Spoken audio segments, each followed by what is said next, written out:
Hi, folks. Welcome to Mudzoom.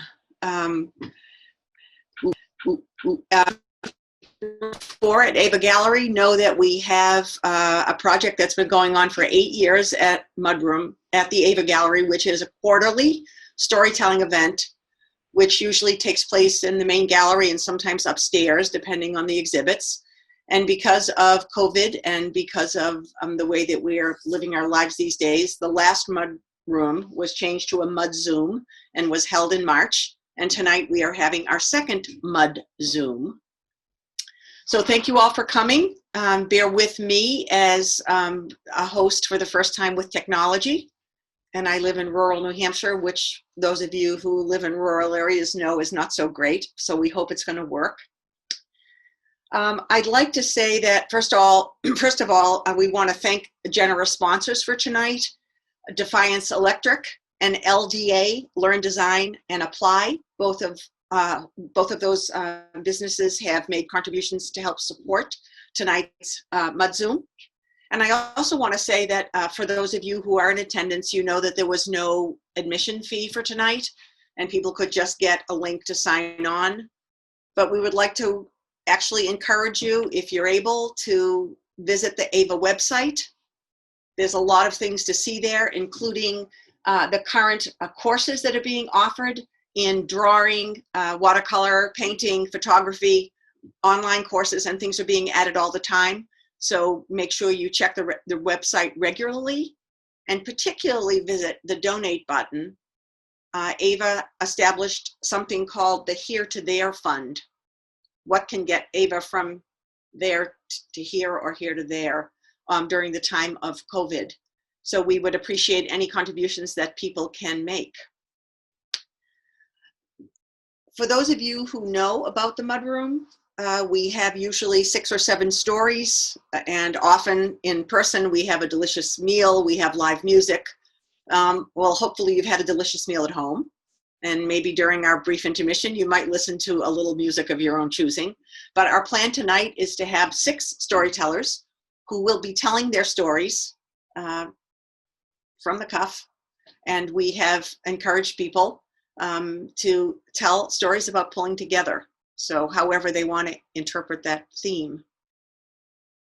One of the things I want to say before we begin is that AVA's mission statement is that AVA is a catalyst for creativity and a platform for openness that opens spaces, minds to inspire, nurture, and showcase artistic spirit of our community.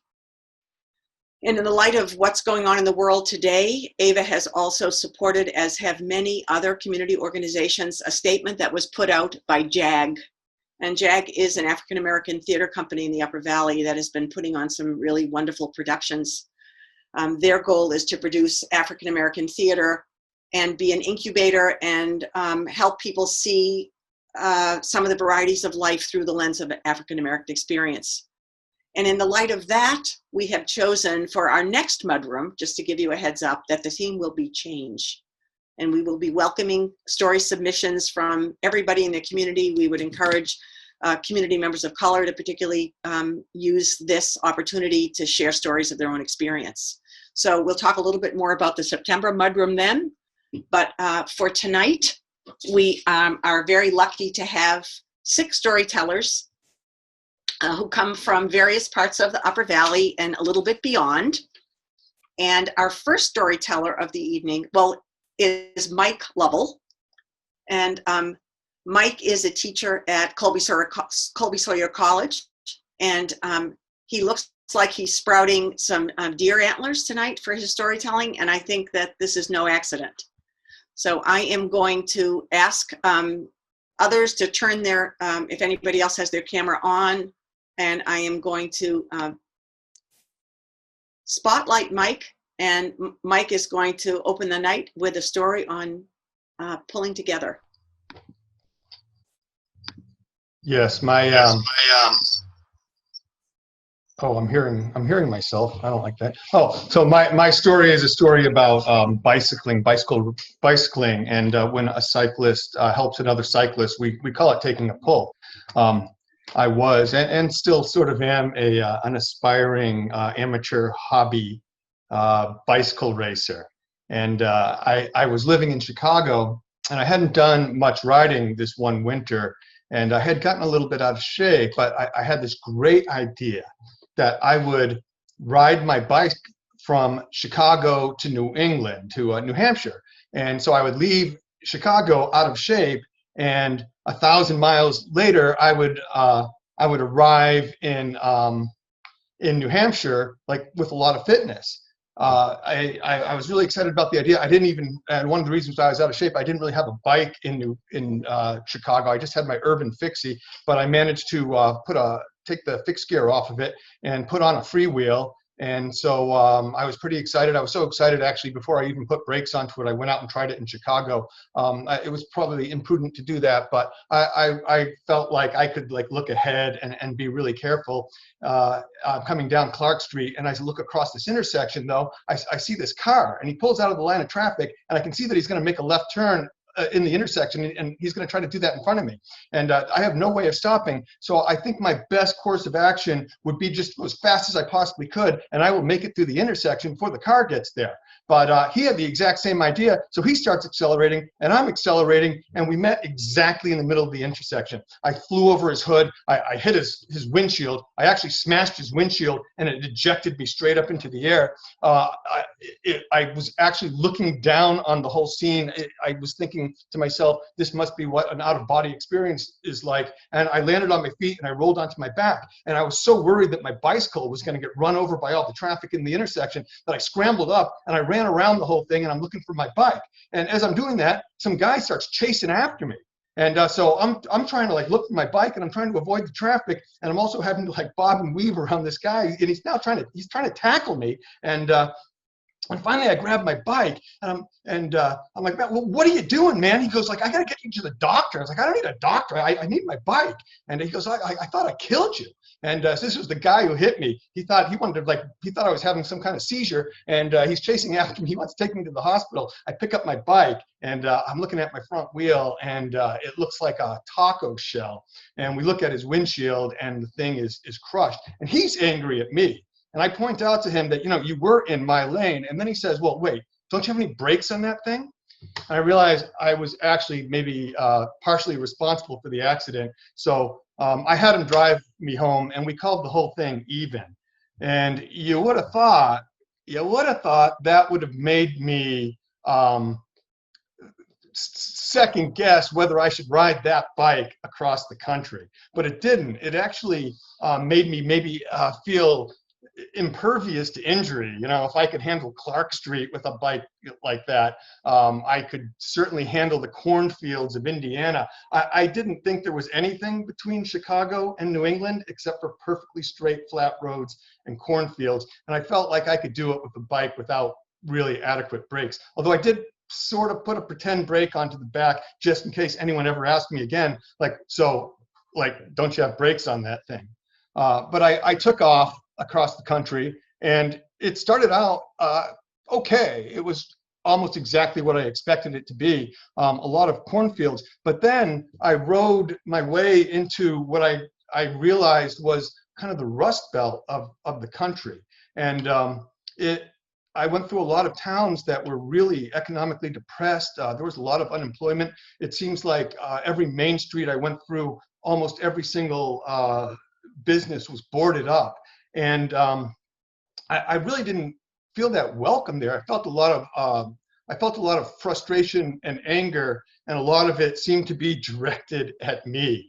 I'd be riding into a town, and I'm wearing my colorful Lycra cycling stuff, and people would roll down their windows and yell at me and question, whether I actually deserved to be alive, and then tell me to get the hell off the road or get the hell out of here. And it really became unpleasant, and it started to get more and more so as I rode. And I was really disappointed. one of the reasons I was doing this ride is because my brother-in-law told me that he had ridden across the country, and people were so friendly that that you don't really even have to bring much money, because they're gonna welcome you into their houses, and they're gonna feed you, and then they're gonna pack you a lunch for the next day. And I didn't find that at all. I just had people yelling at me and telling me to get the hell out of there. And I actually didn't bring much money, and I blew through it pretty quick, staying in motels, which I didn't think I was going to have to do.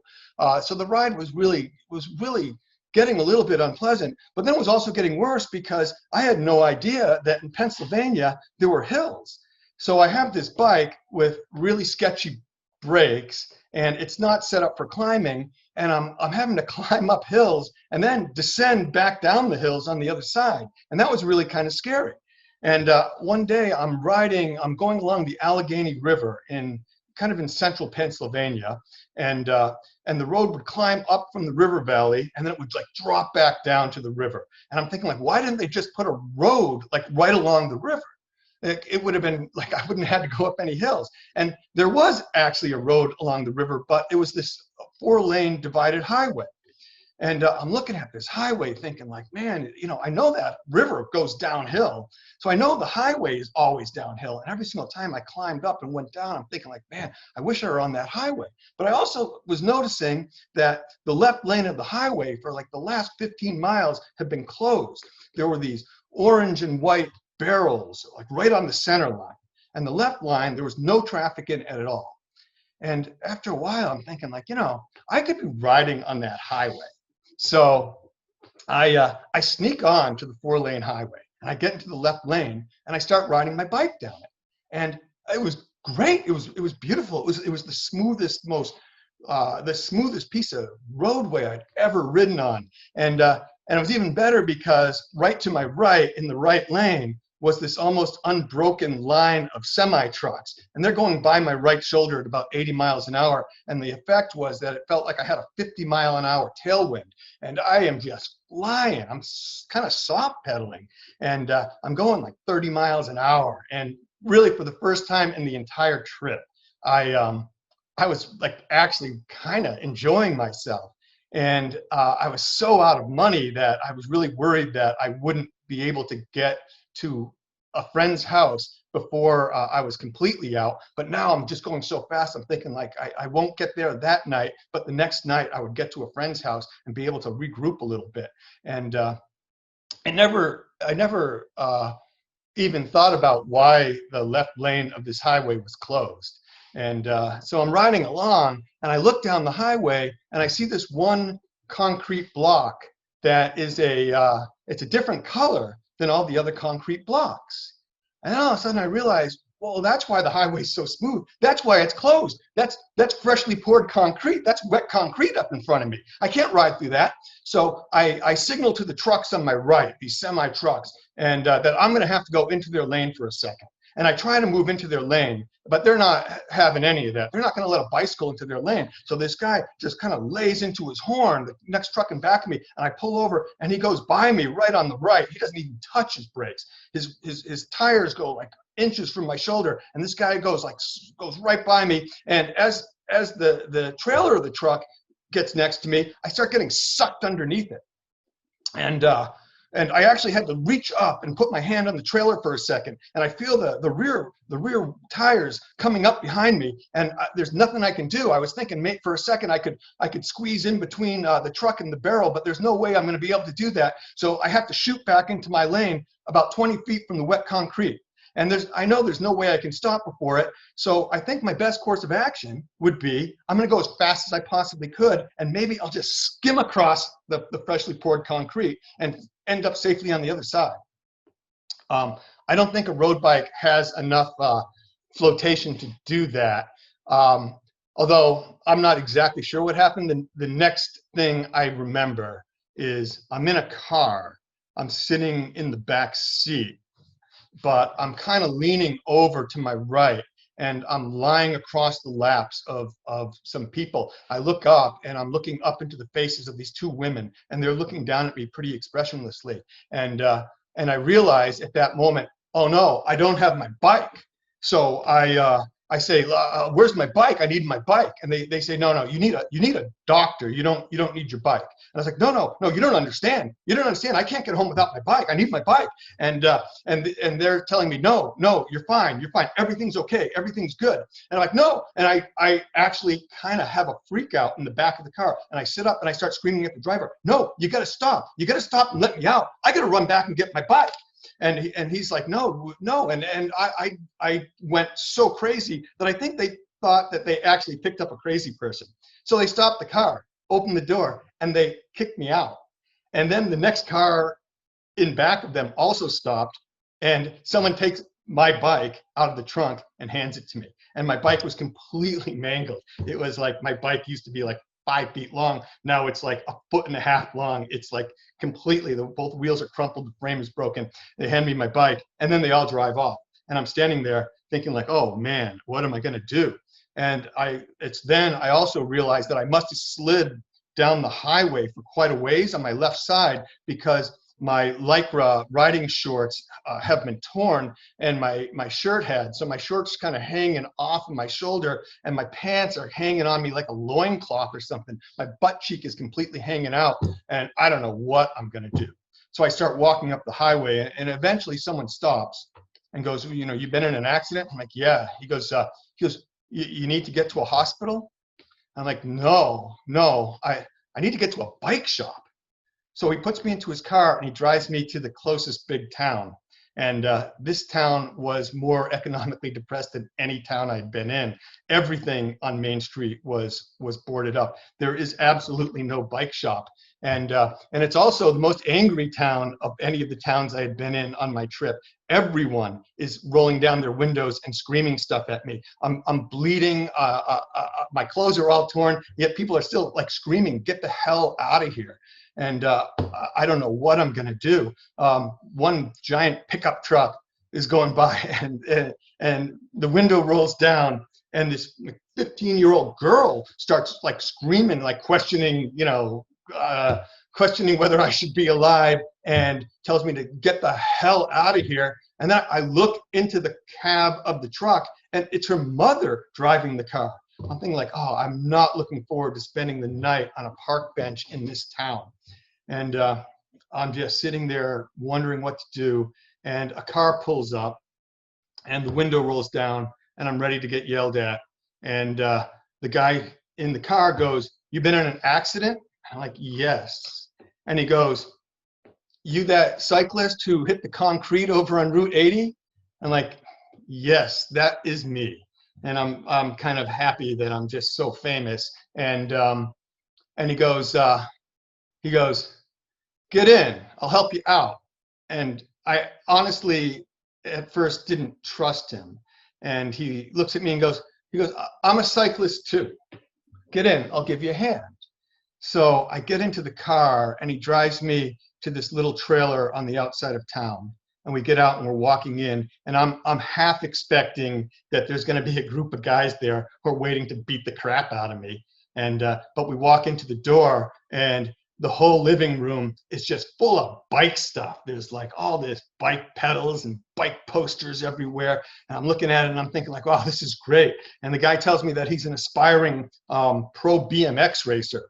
BMX is kind of the blue collar like end of the sport in this country. And he told me his name, and I could tell he wanted, he was hoping I would recognize it, but I didn't even know there was pro BMX racing, frankly.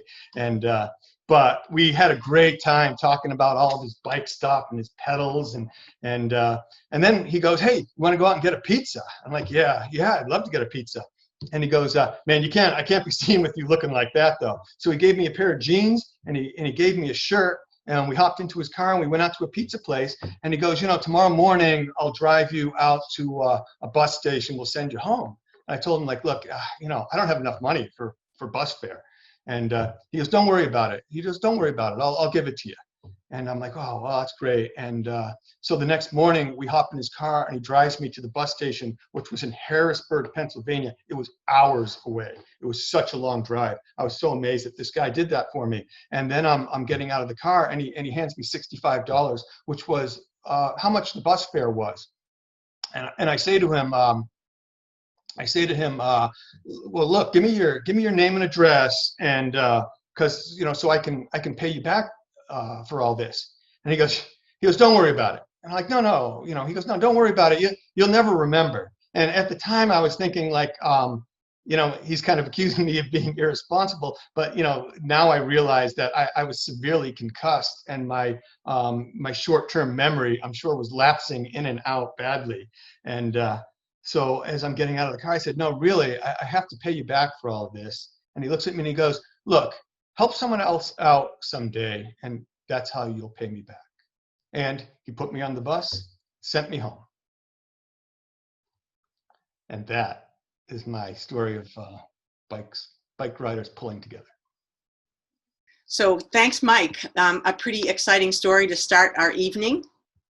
And we have the next storyteller, who is, just as it happens, the executive director of AVA. And Heidi Reynolds is going to share a story with us about an experience that she had with some young people. So let me spotlight Heidi. Heidi, thank you. Thank you. I know I'm only here as a Mudzoom participant, but I want to just thank everyone for tuning in on behalf of AVA Gallery. Thank you very much. Remember that you can donate to the From Here to There fund, and we do need your support. But any of you that don't have the means to do it right now, just enjoy. So for those of you who don't know me, for the 22 years before I re-entered the full-time workforce, I was a stay-at-home mother and wife, and what I like to call a professional volunteer. There's a reason I have a magnet on my refrigerator that says, someone please stop me before I volunteer again, because I seem to miss that gene that allows me to say no to ludicrous ideas. So let me tell you about the time that I volunteered to coach a first LEGO League robotics team. Now, you might be thinking, well, Legos and robotics, that sounds really cool. And how difficult can it be, right? You take a bunch of kids and they're having fun together. Well, I can guarantee you I didn't know what it entailed. And half of the kids, at least, that signed up for my team had no clue what it entailed. Because really, First LEGO League is about robots and Legos and programming, but the whole other half of the competition is taking kids and giving them a real world problem that the world's most celebrated and brilliant scientists can't figure out. And we ask them to solve it. And in order to solve it, they have to do a ton of research, come up with a solution, support their solution, and then come up with a marketing plan and a presentation to sell it to a panel of judges who will deem whether or not their idea is worthy of further development. And then on top of all of that, these kids are supposed to abide by a set of core values, right? The golden rules of First LEGO League: basically treat each other nicely, no bickering, no throwing shade, no critiquing people, and be nice. So enter in 6th, 7th, and 8th grade kids in middle school, right? Some of them know each other, most of them don't know anybody. The 6th graders, I have 2 young men who are 6th graders who are completely intimidated and blown away by these 8th graders who seem so much bigger and so much more forceful than they are. So one of these young men tends to spend long periods of time in the room staring off into space, lost in his own reverie, and nothing anybody can do can wake him from that reverie. Although he has lots of good ideas, he's just too shy and too timid to speak up about them. His other 6th grade counterpart was a young man, very similar, very soft-spoken, outgoing, a go-getter, but again, too intimidated to kind of speak up and make his voice heard amongst all of these boisterous 7th and 8th graders. I have one 8th grader who's kind of the leader of the pack type guy. He likes to be the center of attention when he walks into the room, always has a funny story to tell, always has something to divert everyone's attention to from what they're actually supposed to be doing, which is not only aggravating to me, but it's also aggravating to some of the other team members because they're actually trying to do some work. But he does bring levity to the team. I have Some of the older boys whose only desire was to mess around with the Legos and the robot and do the programming didn't care a bit about the research project. So I liken trying to bring this group together. Imagine this, if you were a photographer, for instance, and you had a litter of golden retriever puppies sitting in front of you, and you're trying to get that perfect picture. You want them all lined up together, tails wagging, chins up, little cute tongues hanging out, and then you have to snap the picture. And all the while, you've got some jerk standing behind you with a big basket of tennis balls, and he's whipping them in every which direction he possibly can, and you have no clue this is going on behind you. You can't figure out why none of these kids or puppies will settle down and pay attention and do what they need to do. That's what coaching this team was like. I'm thinking I'm in trouble because I didn't know what I was getting into. I'm friends with some of the parents. They're gonna kill me because their kids are gonna humiliate themselves and they're gonna look like losers, and I've gotta get control, but there was none of that happening. And to continue the dog metaphor, the boys generally tended to gravitate towards, like I said, the programming and the Legos. And like a pack of wolves, as if you had taken a big juicy steak bone and thrown it on the ground, they pounced on it and then proceeded to like protect it and pee on it and circle on it, and anybody that came close got growled and snapped at, right? And so the girls who tend to, well, we know that they develop a little bit more maturity earlier than boys do at that age, are mature enough to say, well, I'm not gonna mess with that. I'll just go over here and take these dry bits of kibble that have been scattered amongst the rocks and the dirt, and I'll pick them up and try to make a meal. So I had a group of girls, highly motivated, wanted to succeed, so they decided to try to put together this presentation and do the research. And every once in a while, the paths would cross, and there would be some snipping and snapping and biting and growling. And a lot of shade thrown. Definitely not a lot of adherence to the core values. So get to the final day. We go through 10 weeks of this, meeting 3 hours at a time, starting out 1 time a week to 2 times a week, and towards the end 3 times a week. These kids are in each other's faces. They're trying to get stuff done. There's a lot of pressure, and we've got the robot down and the missions on the robot table down. They have 10 missions that they can run that are happening seamlessly, right? And then we've got the presentation, and the research has been done. They've kind of thrown together a presentation. We're going through the final run through and we never make it through. It ends in complete chaos. The most common phrase I heard was, what am I supposed to say again? Or, I don't know what that means. So, the very next day is the competition. We arrive there, not very bright-eyed and bushy-tailed because it's 8 o'clock in the morning. But the team's first challenge was to go to the robot table and run their programs. So they're jazzed. They're like sidling up to the table, tails wagging, ears perked up, little perky faces all aglow with anticipation. They start running the programs, 1, 2, 3. All 10 of them fail miserably. They crash and burn, walk away with a big goose egg. And no one can figure out what happened, why all of their missions failed, until one of the sweet 6th grade boys pipes up and says, you know, I think when I built the Lego piece for the practice table, I built it backwards, because he decided to build it without following the directions. How many of us know that kind of person in our life? So rather than pouncing on him and getting down on him, this team decided to run upstairs to the practice table on site and reprogram their robot. And they managed to eke out 3 or 4 good programs in about a half an hour. Book it down to the next judging category, which was the presentation. Oh no, because they don't know what they're doing yet. So they go in there as a group, trying to project confidence, kind of carrying it off, and lo and behold, the one kid who has been the big detractor to getting any work done, Mr. Charming, charismatic, out of his butt pulls a crystal clear, beautiful presentation that wows the judges, and the kids are elated. None of the parents can believe it. We are thinking we might have a chance at this. We started out thinking we're over before we even began, and now we might have a chance. Run to the next judging event, which is the core values.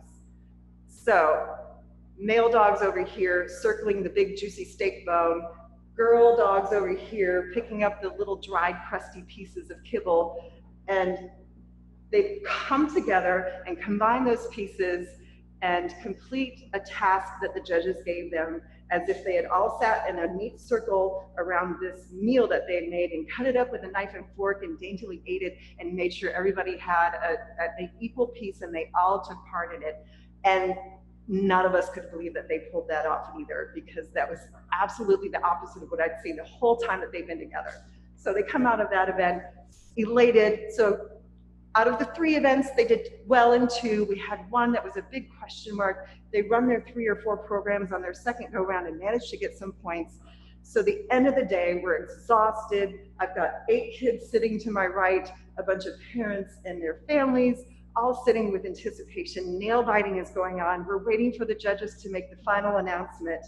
And what do we hear but disasters waiting to happen, get the prize for best presentation, and you're going on to state. That's my story. Heidi, thank you. Really great to hear how young people pull things together. Is Cindy Pierce, and Cindy is an Upper Valley author and educator and speaker and storyteller who may be known to many. She's an innkeeper, mother of 3, and one of 7. And I think Cindy is going to share with us some of that experience that she has. Cindy. All right, thank you. So my mother lived to be 93 years old, and she died in December. And she lived an amazing life, and she was a remarkable person, feisty, funny, interesting. And so we were grateful to have her for 93 years. But I'm the only local kid and the youngest of these 7 kids. So I was in the position where I had to kind of organize decisions around her care and her housing and her life and all of those things, which meant it was tricky to get consensus with the 7 children. Plus, because I'm the youngest, sometimes they treated me like I was 12, and therefore I would act like I was 12. So dicey at times. But being the youngest of all these outspoken siblings, boundaries are my specialty. So the thing is, the 7 of us, we are 7 different people. We have different interests, different lifestyles, different political beliefs, but we have enough in common that we're close. And that's something that our parents really cared about. And it was really the things we have in common, our common values, that helped our mom have a beautiful, peaceful end of her life. And there were times as we got towards the end where I had to really recruit my more diplomatic siblings to help with some of these decisions. So we have McGregor, brother Switzerland. He is the chief peacemaker in the family. And I try not to rely on him too much because everyone does. So I used him sparingly. Polly, sister realist. She is practical. She was concise and clear and laid out the facts for siblings. Sarah, sister Patience. She had the finesse and was able to wrangle in the rogue siblings when they didn't agree. And Winston, sister Empath. I only called on her when things were really dire. Otherwise, very small things got dire quickly. And then, of course, we called the older boys, all the 3 boys, we call them the glow boys. And that's because our mother only saw them glowing. She saw them shining. She never saw their glitches. So we call them the glow boys. And we had to call on the glow boys like, fellas, we need you to take on something that mom's not going to agree to. So when she needed to move from a cane to a walker, we sent in Reggie, the oldest brother, who is super glow boy. And super glow boy really wanted to keep his status as, super glow boy. So He rolls in with a walker. My mom takes to it like nobody's business. Off she goes down the hall feeling like a badass, ripping around with her walker. If I had presented the walker, she would have dismissed me right out the door. So, you know, the closeness of our siblings is really what saved us. And our parents prioritized that. When my parents, they for 31 years, they ran Pierce's Inn in Etna. And because we ran an inn, we could have all the siblings and the grandkids and now the great-grandkids coming to Pierce's Inn. And we could get along, have a little harmony because we could spread out. So they really valued bringing us together and cultivating that connection. And when in 2002, my parents retired and they moved next door, and my husband and I, Bruce, took over Pierce's Inn, and we still host all the family for Thanksgiving, sometimes 45 people in one building for multiple days. And my parents moved next door to a pretty rustic cabin up a steep driveway, like pretty rustic. And my dad died in 2003, and my mother lived another 9 years in this funky cabin, driving up the driveway. Sometimes bears would show up on her porch and squirrels. She was not a nature gal, but she was a hardy, game lassie. So, you know, I think we started to feel like it would be better if she moved. And so the conversations with the siblings, almost everybody's on board. But of course, Crawford, brother contrarian, he dropped anchor at these times. He's like, she needs to, you know, aging in place. She needs to have her independence. Very easy for him to say that 2,000 miles away with no idea what the day-to-day looks like. So I get a little salty. Like basically my siblings probably would call me Sister Salty. So after she lived at Quail Hollow for 4 years, and then her memory, she started to have issues with her memory and having some physical issues. So she moved to Wheelock Terrace, lived there a couple years, and then her dementia got enough that she wasn't safe, and so we moved her to the Gardens. And of course, Crawford, contrarian, had ideas that, you know, if we got her on a gluten-free diet and dairy-free, her memory would be all set. Once again, I would almost lose my mind. I'd have to hand the baton before just to keep my pulse down. And in the last year of her life, the last year, I would go visit my mom a couple times a week when I wasn't traveling. And instead of connecting through conversation, I mean, we certainly talked and, you know, repeated conversations, and we had a nice time together. She was still funny till the end. But most of our connection was through massage. I would massage her and just help her relax. And in those times, sometimes she would kind of come awake and say, you know, my father comes to lunch every day in the dining room. And her father had died in the 70s, and she'd ask me for his email address, and I'd be like, that was tricky.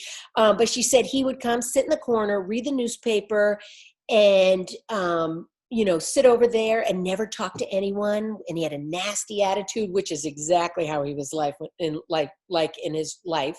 And she also said she heard her brothers walking the hallways, talking to all the residents. And her hilarious brother, Uncle Bill, he would entertain the people. And I started to feel that my mom had a crew gathering to help welcome her home. Now, this is where the connection of the 7 siblings really, you know, that was the key. And we had this last Thanksgiving, we celebrated my mom's 93rd birthday on Thanksgiving Day with us all around her. And it was beautiful. And we spent the weekend together and sharing. And at the time, some people thought, you know, we're kind of in denial about her failing health. Oh, she's going to live for years. And some people were like, well, maybe months. But just couple weeks later, I had a conversation with her doctor. Things started to shift. So had a conversation where I had to come to have a conference call with my siblings. And so I was very nervous because I would have to share some difficult things, medication changes, talk about hospice. It was a recipe for disagreement. It was not going to be easy. I wrote notes. I was ready. And some magic occurred. I mean, serious magic occurred. First of all, I only had a 45-minute limit on free conference call, and somehow they didn't shut me off, and we were able to go for an extra hour. Boom, thank you. And in this conversation, all denial of the siblings, all the random suggestions disappeared. People got on board. openness and understanding was woven through every question, every comment. All the siblings chirped in. It was so cooperative, and everyone felt heard, and everyone was on the same page. When I hung up the phone, I wept with gratitude. I was so thankful. And I immediately wrote them an email, a long email, a paragraph dedicated to each of them to thank them specifically for how they supported our mother and how they were supporting me, supporting my mother. And it felt so right and amazing. And just 2 days later, I went to visit her on my way to Boston. And I had gotten a call that she had fallen, which she had done, a lot in the last 6 or 8 months. And she had rebounded, as she always did, and had breakfast with her buddies. But by the time I got to her room, she was not well. The hospice nurse had come to see her. She was pretty out of it, clearly in a lot of pain. And in that moment, I realized this was very quick. I realized this is the end. We're getting ready for the end. So got on the horn with my sisters, who got word to all the siblings. One of the nurses had Father Brian from St. Denis on speed dial, and Father Brian was there in 10 minutes. Now, my mom, devoted Catholic, at 93 years old, she'd seen a lot of priests. She loved Father Brian. And I am an ex-Catholic, kind of a heathen, and feel guilty always. But when Father Brian came in and when he gave her last sacraments, I had tears. It was so beautiful. He was so present and so focused, and it was so personal, and it was just how she would have wanted it. It was so, so beautiful. And throughout the day, here's where technology, we were training for COVID. We had almost every sibling on FaceTime, able to talk to my mother. Even though she was out of it, she would respond physically. And everyone got to say goodbye and talk to her and give them their love, except for my sister Polly. And she was planning to come on Wednesday to see my mom. And my sister Sarah showed up that night. And the next morning we woke up, and my mom kind of was a little more with it. She was speaking, which she hadn't done the day before. And when she woke up, she saw my sister Sarah, and she was alight with joy. When she saw her, they had a very special connection. They were very similar. And that was so nice to see. And then she sat back after they arranged her. She was so uncomfortable, and she puts her finger in the air and she says, I need a little vacation.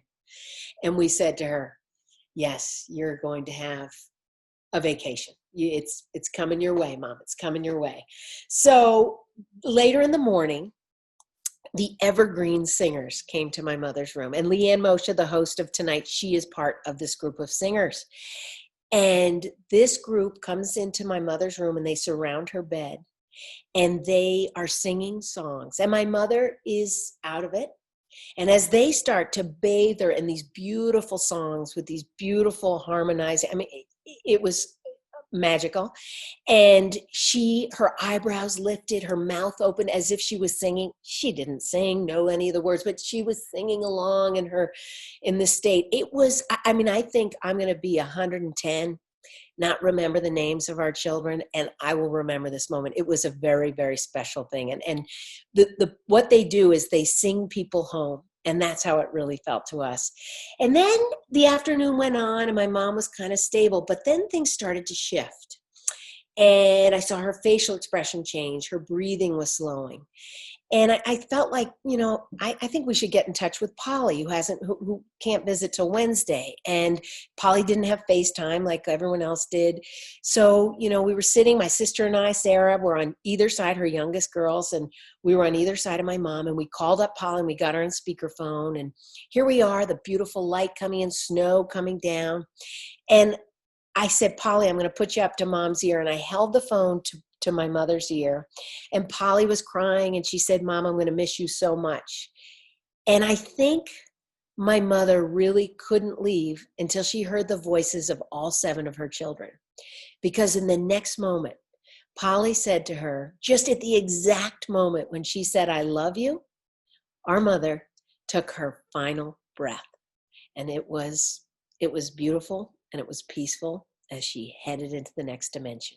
Thank you very much. Thank you so much. It was a beautiful story.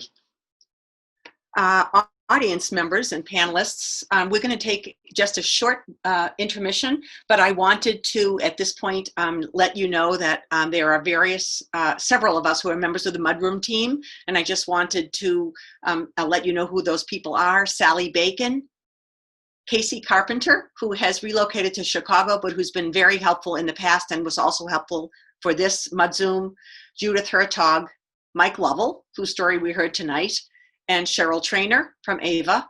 And tonight we also have the welcome help from Josh Dacey and Ananda Kaur, who are both people associated with AVA. So I'm going to put up just a screen sharer picture of AVA for about 5 to 10 minutes. Please feel free to visit the AVA website, make a contribution if you're so inclined to the Here to There fund, and we'll be back after the break with 3 more stories. I think we are back from break. It's kind of strange not knowing if everybody's out there, but I think you are. Thank you for bearing with us. So it goes. We're amateurs at this, but not amateurs at storytelling. And let me just say, I didn't announce in the beginning that when the next part of the program, we have 3 more storytellers. When we have finished, we will keep the chat room open for a short time. If there are any audience members, attendees who'd like to make some comments or ask questions of our storytellers, we'll be around for a little bit. And again, I want to just remind you that our next Mudzoom is on September 10th, which is the 2nd Thursday in September. And again, it'll be at 7 p.m. And we are most expecting that it will again be remote. So please be thinking about stories. And again, our theme is change. You can find all the information for submitting a story on the AVA website with the Mudroom link. We ask people to submit stories, true stories about their own lives that they will tell, not read, but tell to an audience. And the audience most likely will be virtual. And please think about stories. We all have them. Our next storyteller, fresh from the men's room, is Kevin Gallagher. Kevin has told stories at the Mudroom before. Kevin is a psychotherapist who works in Burlington, who is going to share a story with us about some exploits of his with his extended family.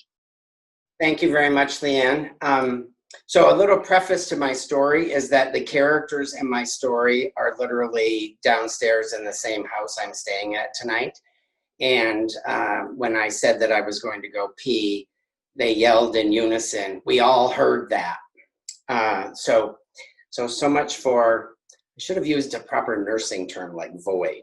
I need to go void or something. But anyway, I want to tell you that I like my mother-in-law very, very, very much.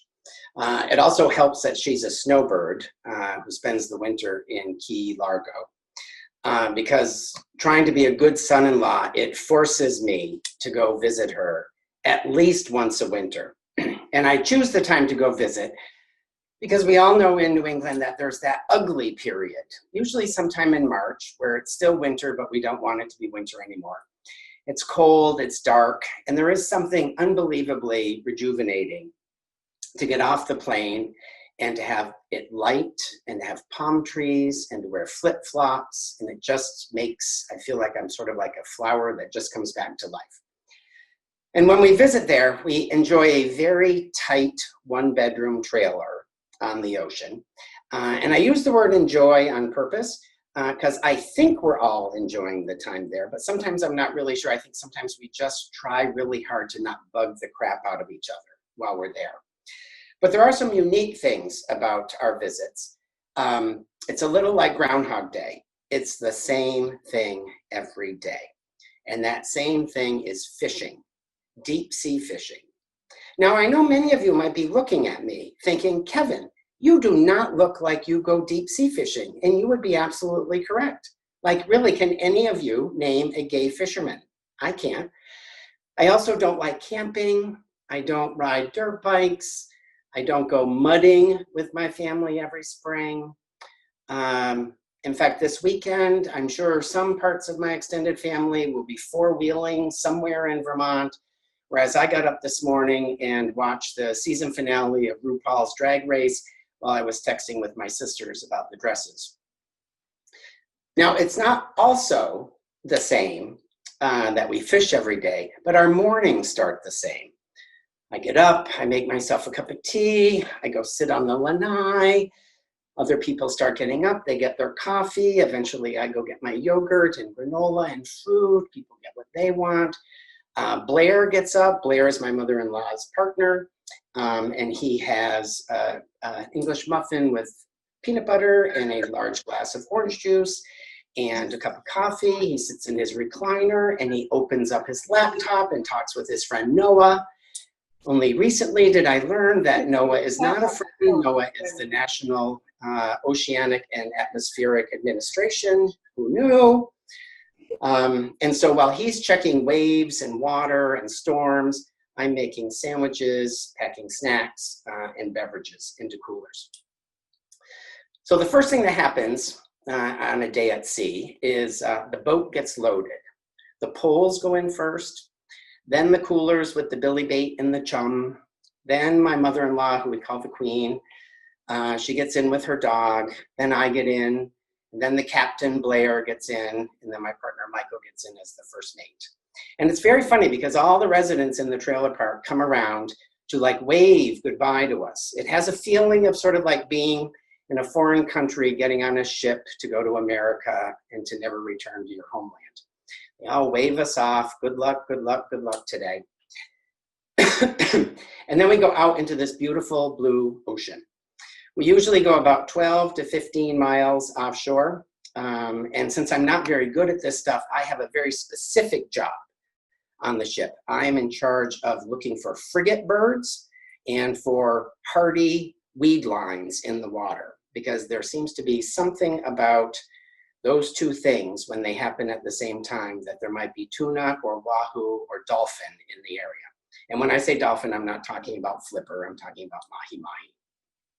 Well, the particular day I want to tell you about, it was magnificent. Like the sky was as blue as the water, or the water was as blue as the sky, like kind of whatever.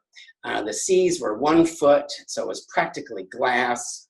We all headed out for this marvelous day.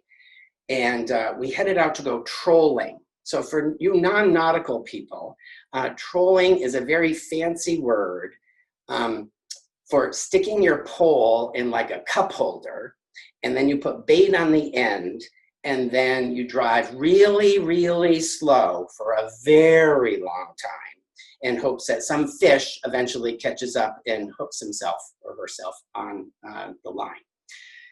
It's a really long process. I've actually seen very similar things on RuPaul's Drag Race, where sort of like some of the contestants actually put some bait in their pocket, hoping that someone's going to follow them down the runway. But that's another story. And so we had been trolling for 5 hours with not even a nibble. So the consensus was we were going to go in closer to shore and do some bottom fishing, like catch grunt or something. Because it is really nice to come home with something, because the village comes out again, you know, when you come home to see what your catch is of the day. And so while people are pulling in the lines and the poles and everything, I said, you know, would it be okay, Blair, if I just like jumped in and got wet? Because it was a very hot day. And he said, sure, just be quick.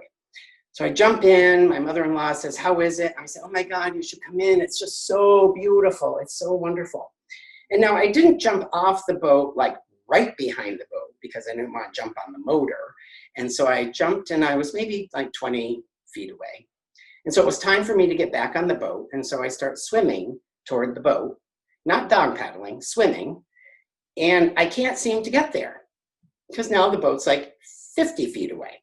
And then it's like 100 feet away. And then it's like 200 feet away. And I keep going, and it's like 500 feet away. And so the thing that was odd is that my mother-in-law was standing at the back of the boat waving to me like this. And I thought, well, maybe she doesn't really like me as much as I thought, because I couldn't really understand why would they decide to drive away from me while I was in the water. Well, after about probably 8 minutes, 6 minutes, 8 minutes, I'm practically a mile away from the boat. And that's when I realized this is my end. You know, we all don't know when the end is. And I thought, well, I actually have an opportunity to know the end. I hope I drown rather than get eaten by a shark. But I thought, oh, this is like I hear here I thought I was going to have a fun, interesting life, and now I'm just going to drown. I could see the Associated Press headlines, you know, guy dies in freaky family fishing outing, you know, family waves goodbye, you know, to the victim. Well, eventually they came to get me, and they all, I think, pretended to have a panic look on their face. Then I realized when I got on the boat that they said that they couldn't get the boat started. And so that's why they weren't coming. But also, I wasn't just swimming in any body of water. I was swimming in the Gulf Stream. So I was going about 10 miles an hour away from them. And here I thought I was going to meet my maker. And actually, I was going to New Jersey, to be honest. And so since that time, I am not allowed on the boat. The Queen makes sure that the dog and me both have a leash on when we get on the boat. And so I guess after all, I am really loved by my mother-in-law. Thank you. Thank you, Kevin. Thank you, Leanne. Great story. Thank you. Our next storyteller is a first-time storyteller at the Mudroom.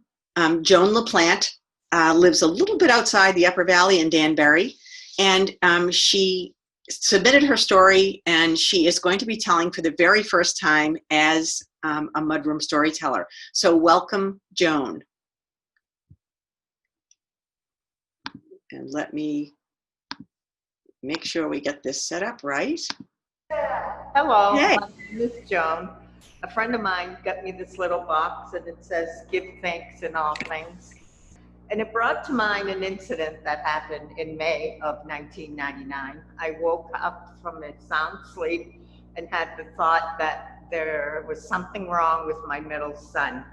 And my thought was, no, that can't be so because of everything we've gone through with my oldest son. And I just went back to sleep. An hour later, we got a phone call from my son's friend saying he was in the emergency room. I went to the emergency room and my son was in surgery.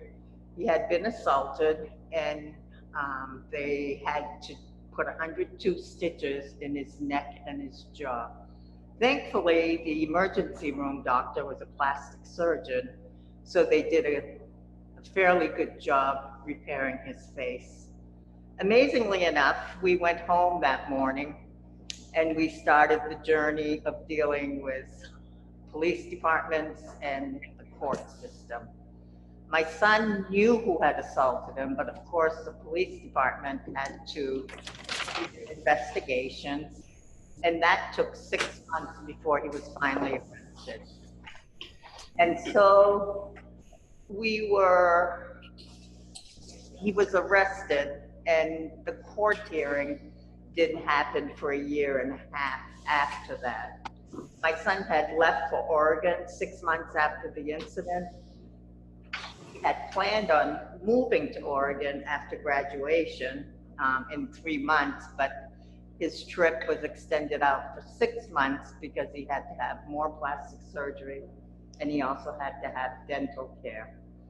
Well, they flew my son back to New Hampshire for the hearing, and we were initially told the hearing would last 2 to 3 days because DA thought he had a slam dunk and there would be no issues.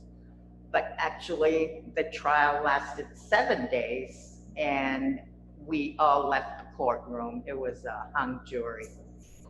And so 6 months later, I got a call from the DA saying that they had sent the beer bottle and the broken glass to the state labs and had found this assailant's fingerprints on the glass. And I questioned, why didn't you do it for the first trial? And he said, because they didn't have the funds or the energy, or they just thought that he'd be convicted. During this trial, at one point, my son and I are sitting in the courtroom and the assailant is on the stand and he's talking about not wearing a hat on the night of the incident. And the reason he's talking about this is because when my son identified the assailant, he said that this person was wearing a hat. But we sat in the courtroom and listened to this assailant discuss how he never wore a hat. And then they proceeded to ask 4 more people to come to the stand and discuss how he never wore a hat when they went out. And so it was like, I'm thinking to myself, what is going on? My son was almost killed, and we have 5 people sitting on a stand for 4 hours testifying about a hat. And it's like, it was crazy. And I felt like I was on the Twilight Zone. Well, in the end, like I said, it was a hung jury. And so when they found his fingerprints, he decided to plead guilty and he took a deal. The deal was 7 years in the state penitentiary. My son and I were allowed to speak at the hearing. My son decided he wasn't going to speak. And so I decided that I was going to speak, and it wasn't very detailed. All I had to say to him was, "You're a liar, you're a coward, and you're a criminal, and I don't want to hear a word you have to say." And today, my son is this amazing man who travels the world. He's a extreme skier, and he is fearless, and he was fearless back when this incident happened.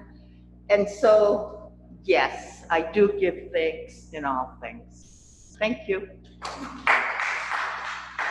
For those of you who are home, Joan is at Ava, and there's actually 2 or 3 people there, and she has an audience. So this is really quite a challenge for people to tell a story without an audience. So I'm glad to hear a little bit of clapping. Thank you, Joan, for your moving story. Our last storyteller of the evening is an Upper Valley, a mother of 5, Alicia Barrow.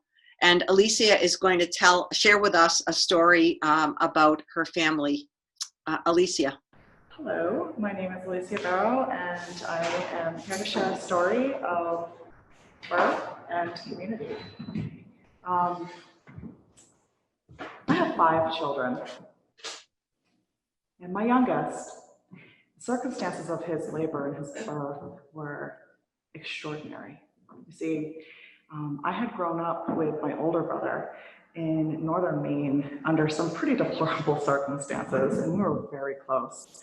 But in the end of my pregnancy, we had been separated by almost 1,000 miles because he went out to California to reclaim his life, and I was going to be left without having to do this without him, which was fine. I mean, everybody grows and does their own thing. But my son, so Osian, my beautiful Osian, I am about 7 months pregnant with him when my brother leaves for California, and we were supposed to stay in touch. We do stay in touch. We always call each other on my mom's birthday. See, my mom had passed back in 2002, and it'd been quite a while, but it was a love-hate relationship. But my brother and I, we always talked on mom's birthday. And so I'm big with Belly, and January 26th comes, and January 26th goes, and I don't hear from my brother. I'm starting to get worried. I'm really, really, really pregnant at this point, going, okay, it's just the hormones, it's just like, it's pregnant brain and pregnant worry. Okay, so pick up, Frank, pick up. Nope, okay, no text, no texting back. Really worried now at this point. I just know that he's gonna be out there having so much fun out in California. And so I kind of call my mind, but I keep having these really strange dreams about him running and running and running and somebody shooting at him. But they pass. And I call and they tell me, call the hospitals and call the police station. And I'm like, okay. And I go to my midwife and I tell her what's going on. And I'm like, I don't know if I can finish this pregnancy out. There's a lot of stress here and I'm worried about my brother. And she says, okay, we'll just take it one day at a time. All right. February 11th comes. I get to file a missing persons report. They're a little concerned that I I'm telling them where to go look for him. I've never been to California, but I mean, I can't help it, but I'm seeing this scene of him running and running and running. And my baby is just kicking the crap out of me. He's feeling it too. Like the whole world is just coming crashing down on him, and he's feeling it. All my friends say, you gotta breathe through it, Alicia. All my friends are like, calm down, girl. Here, have like a beer or something. Like, I can't, pregnant, you know? So, March 5th. I am 3 weeks away from my due date. Still haven't heard from my brother. The dreams have only intensified. But I get a knock on the door. Ma'am, we're here to inform you that your brother was murdered, along with his wife. Now, by the time March 5th got there, my body was ready to give birth to this baby, but he didn't want to come. I was already 3 centimeters dilated since the end of February. I go and I call my midwife and I tell her what's going on. I say, I can't make it to the end of this pregnancy. I'm literally I'm done. Just take the baby out. She says, give it a couple more days. Let's see how you can progress on your own. Okay, all right. So, March 8th comes. I go into the hospital. Now, I don't know about anybody that's ever been pregnant before. When you get to the end of your pregnancy, you are way beyond ready to deliver the child that is eating away at the inside of you. That's about where the point I was at. And I get there, she checks me, still 3 centimeters dilated. Okay, so this is what we're gonna do. We're gonna scrape your membrane. I'm like, what does that entail? What exactly is that? She says, well, we just have to go up and massage the membrane and try to see if we can get it to move a little bit. I'm like, okay, all right, I'm ready for this. Day 1. Okay, I got it. Okay. Day 2. There's still no movement. Alicia, you're still 3 centimeters dilated. What is going on with my body? I have delivered 4 healthy children with 0 problems. Why is my body not cooperating now at this point? And I'm really starting to lose faith in my ability to deliver children. But it's okay, because day 2, she has this brilliant idea. We're gonna give you Pitocin. Okay, well, I try to keep an all natural, lifestyle, and what exactly is that? And she's like, it's just something to help kind of your pregnancy hormones do what they have to do. Okay, all right. I really hate needles, but go ahead. All right, so she hooks me up to the Pitocin. They get that going. The end of day 3, into day 4, they check me. Alicia, you're still 3 centimeters dilated. Okay, I'm getting really irritable at this point. I have, my friends are all there supporting me, and I have my oldest daughter is so excited to greet her little brother to come into this world because she's 8 now and she can be there. And I am just like, you can't be here. You have got to go. I cannot deal with the 100 million questions of an 8-year-old. Why isn't he here yet? Mommy, I have to go to the bathroom. Mommy, can you help me? No, Mommy can't do anything besides try to not bite your head off right now. Okay, day 4,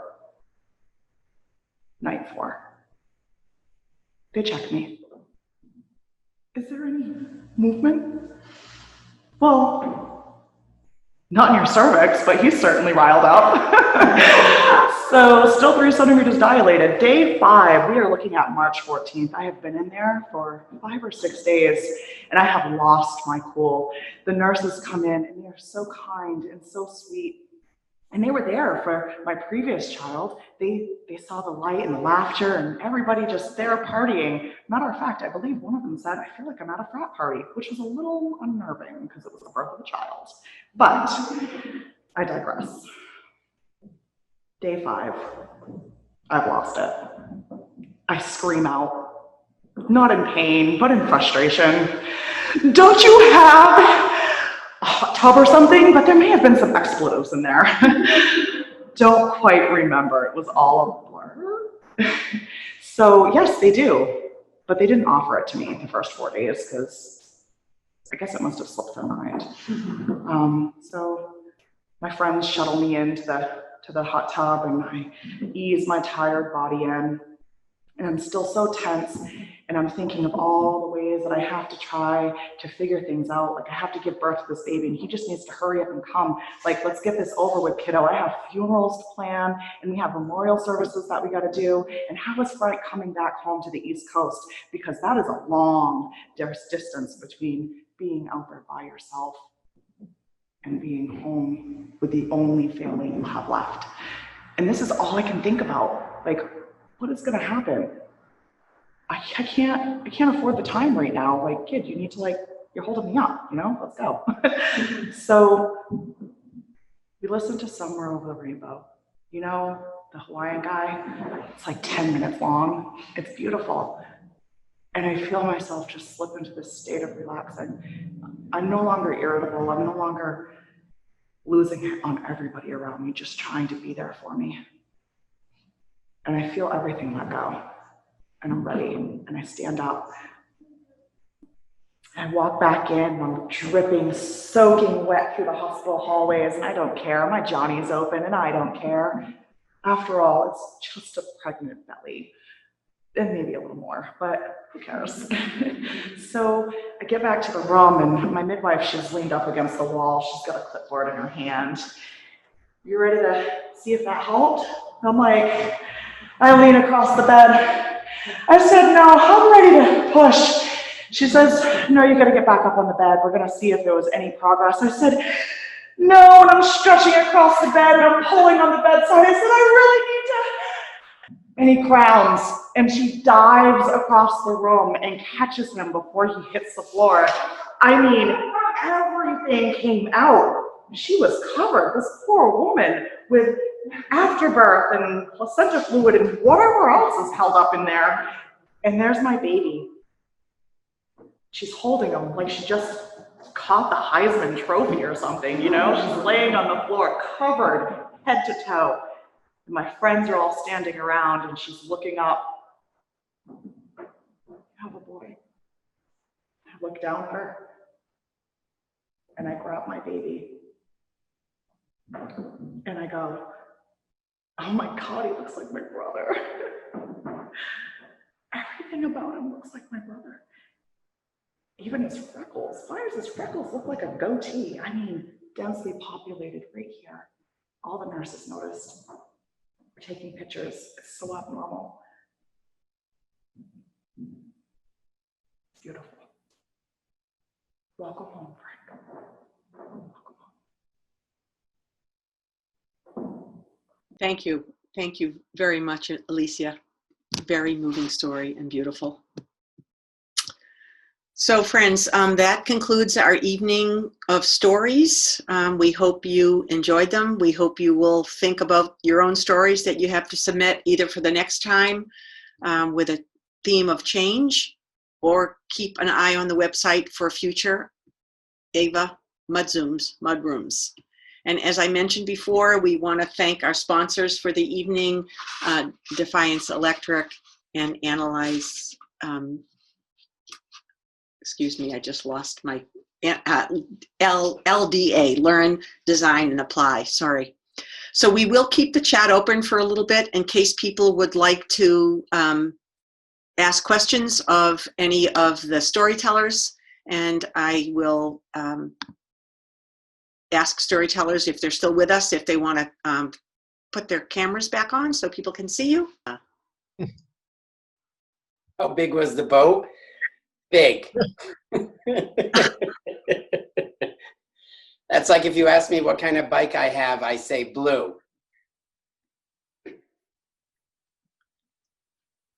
Mike, there's a question for you. Did you ever find out the name of your cyclist angel? Am I talking? Yeah, we Yes. can hear. Actually, I was severely, it was a severe concussion. It took me months to get over it, and I don't remember his name at all, and I really regret that. But he was right. I didn't remember. Someone asked what was the number of audience members, and I think it was around 100 at some point. I think it was around, it went up to about 110. Great, great. And I see we have an invitation from Sharon in Claremont, inviting people to check out and join the New Hampshire Storytelling Alliance. Thanks, Sharon.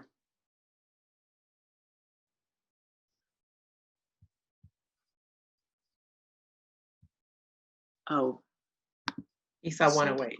Okay, that's cool.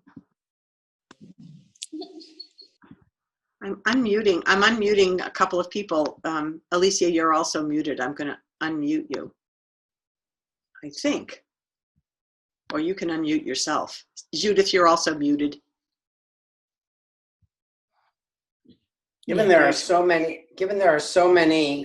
people having to Zoom and Google Meet up and Google Hangout, and I'm just really appreciative of audiences that continue to support the storytelling and the great stuff that Ava does. And so, you know, this is to the 108 people that tuned in tonight. Thank you.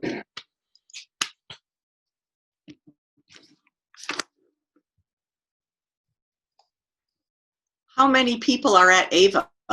And I think you're still muted, Alicia. And I don't know if you're there, Judith.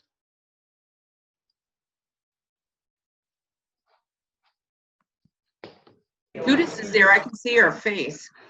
Oh, there she is. Can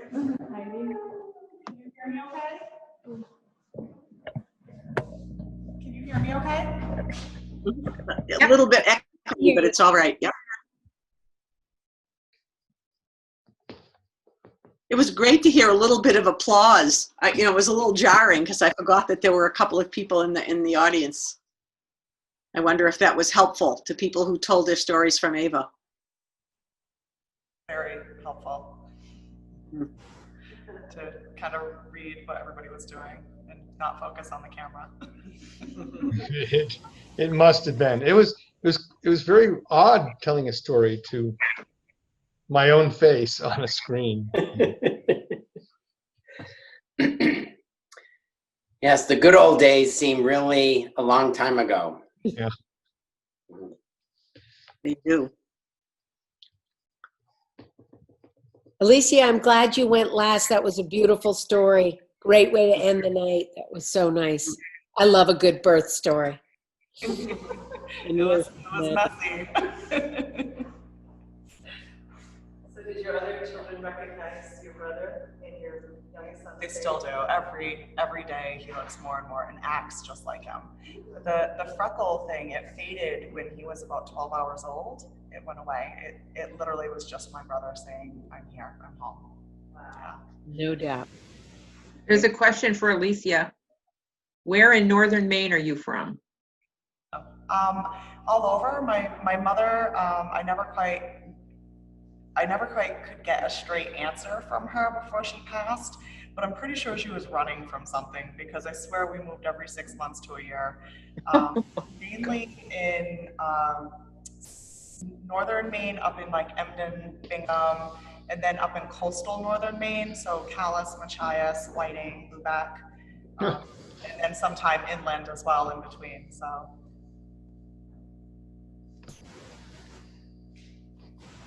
Alicia, are any of your children watching tonight? I am not sure. If they are, I have 4 older children going, "You never tell our birth story." Kevin, there's a question for you. If you don't know anything about the boat, at least tell us about the red wine. It's a Cabernet, my post-story treat. No, the boat is a Grady white. I know that. And it's probably, I don't know, 30 feet maybe. It's a fishing boat. And the reason Blair bought it is because if you cut a Grady white in half, like if you saw the whole boat right in half, both pieces continue to float perfectly fine. So I always thought, great, if some big ship saws us in half, we're fine. But it is a little freaky when we're like 50 miles off the coast, and I sort of think like, oh, don't ever have like, don't fall over, Blair, or have a heart attack or something, because I am not able to drive. Because sometimes just Blair and I would go out, and Michael would go sandal shopping with his mother. It's a good life, Leanne, in the Keys. Sandals and fish. And all the restaurants down there, it's really fun. All the restaurants do this whole, you hook them, we cook them. And so you can just bring your fish to the restaurant and tell them how you want it served, and they clean it and cook it and serve it and bring it to your table. So there is something kind of interesting, sorry for any of the vegans in the crowd, but there is something really interesting about sort of like a fish never hitting the refrigerator. Like it basically goes from the boat to the restaurant to your plate. It's a little like how I feel about tomatoes coming in from the garden to your plate. Nothing is fresher than fresh fish. I know. I want to know how many times Mike, when he was young, was either had broken bones or ended up in the hospital. It's serious. And how did his mother and father survive that? Me? Yes. Oh, I've taken, I used to keep count. I think I've taken 7 ambulance rides in my life. Surprisingly, my parents had a very hands-off parenting attitude as I was growing up. They let me do whatever I wanted at any time. And I would end up in the emergency room, and they wouldn't even come to visit me. I'd actually have to like get friends to drive me home after a while. So they were pretty cool with it.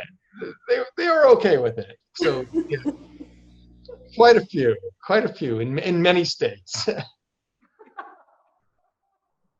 Kevin, what age were you at when you did this bike ride? Kevin, what age were you did? Well, I don't know. I think maybe it's Mike is the question is asking. I'm embarrassed to say I was a full-grown adult.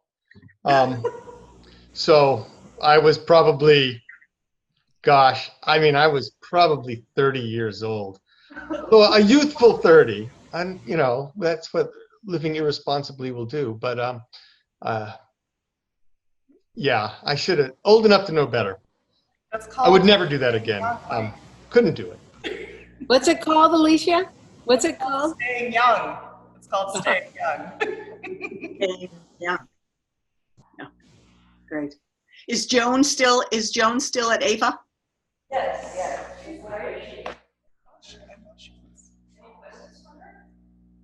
Any questions for Joan? I just want to ask Joan, is your son a healthy, physically healthy guy today? I mean, I know you said he's brave and fearless. I'm just wondering. She's coming from the next room. Hold on a second. Okay. Come on over, Joan. So yes, he's very healthy. As I said, he's an extreme skier, so he's very, very healthy. Great. I'm glad for that. Thank you. So I'm interested in asking Heidi, what was the last thing she's volunteered for recently, even if it's like bringing someone to the airport? Ananda is raising her hand. What have I volunteered for? I don't know. I can think of one. You volunteered to have people come to Ava to film. Well, yes, that turned out really well. Actually, I think the most recent thing is volunteering to be on the board at Howe Library. Oh. Not only am I having to deal with this very unexpected catastrophe of the pandemic at Ava, but then I'm also helping them tackle the pandemic too. So I don't know how much help I'm being, but it's good to exchange ideas at least. Great. Yeah. And one fun fact is that my daughter was on the team. Yes. Story. Judith's daughter was one of my one of the middle school. Oh my. And the team really was, the name was Disasters Waiting to Happen. Because the project was how to address and prepare for natural disasters. So we all joked about the fact that the team had a very appropriate name. So other story, Joan, Lori Harriman said, it was good to see you and hear your story. I don't know if you know who she is. People are putting a lot of comments on the side, and they might be people you know and maybe not, but some of us have been scanning the chat. So I don't know if you know who Lori Harriman is, but she said, good to see you and hear your story. I recognize the name, I can't think of the face. Okay. Joan, what's your son's name? My kids follow extreme skiers. I'd love to check him out. I'd rather not say. He doesn't even know I'm doing this. So, oh, I gotcha. I need to talk to him before I throw his name out there. I hear you. Thanks for asking. Joan, just so you know, I don't know, this gets recorded and put up on the AVA website, unless you actually got in touch with Cheryl saying that you did not want to be recorded. So at some point, if you're brave enough or gutsy enough to tell your son you told the story, he can watch you. Okay, thank you. Well, folks, I think maybe we're gonna call it a wrap. And thank you all for participating, telling stories, bearing with technical things. I think it was really great that the whole audience heard everything we were talking about. And I don't know how we fix that for next time, or we just, say it's all in the interest of transparency. Okay, folks, thank you. Good night.